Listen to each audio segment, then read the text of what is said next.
নমস্কার বন্ধুরা, আপনারা দেখছেন সরকারি সংবাদ ইউটিউব চ্যানেল।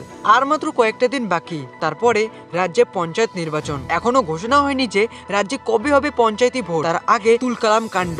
হ্যাঁ বন্ধুরা, তৃণমূল ও বিজেপি সংঘর্ষে বোমাবাজির সাথে চলল গুলি, যার ফলে একজনের মৃত্যু হলো। এই ঘটনাটি কোথায় ঘটেছে, কিভাবে ঘটেছে, কি জন্য ঘটেছে তা জানার জন্য কিন্তু অবশ্যই বন্ধুরা আপনারা ভিডিওটি সম্পূর্ণ দেখবেন। তৃণমূল বিজেপির সংঘর্ষে আরো একবার ভয়াবহ হয়ে উঠলো ময়নার বাগচা অঞ্চল। সূত্র মারফত থেকে আমরা জানতে পেরেছি যে বোমাবাজি ছাড়াও বেশ কয়েকটি সাধারণ মানুষের ঘর বাড়িও ভাঙচুর করা হয়েছে, যার ফলে সেই সাধারণ মানুষ তার পরিবার সহ এখন রাস্তায় নেমে পড়েছেন। যত পঞ্চায়েতি ভোট এগিয়ে আসছে ততই যেন ময়না বাগচা অঞ্চলের মানুষজন খেপে উঠছেন। গত রবিবার নাগাদ ময়নার বাগচার দক্ষিণ এলাকায় এই বোমাবাজি মারপিট শুরু হয়, আর এই মুহূর্তেই জানতে পারা গেল যে ময়নার বাগচা অঞ্চলে এই বোমাবাজি মারপিটে একজন সাধারণ মানুষের মৃত্যু হয়েছে। তো বন্ধুরা, এইভাবেই কি প্রতি বছর ভোটের সময় করে আমাদের দেশের সাধারণ মানুষরা মারা যাবে? এটা কি মেনে নেওয়া যায়? এই বিষয়ে আপনাদের কি মতামত তা কিন্তু অবশ্যই আমাকে কমেন্ট করে জানিয়ে দিবেন।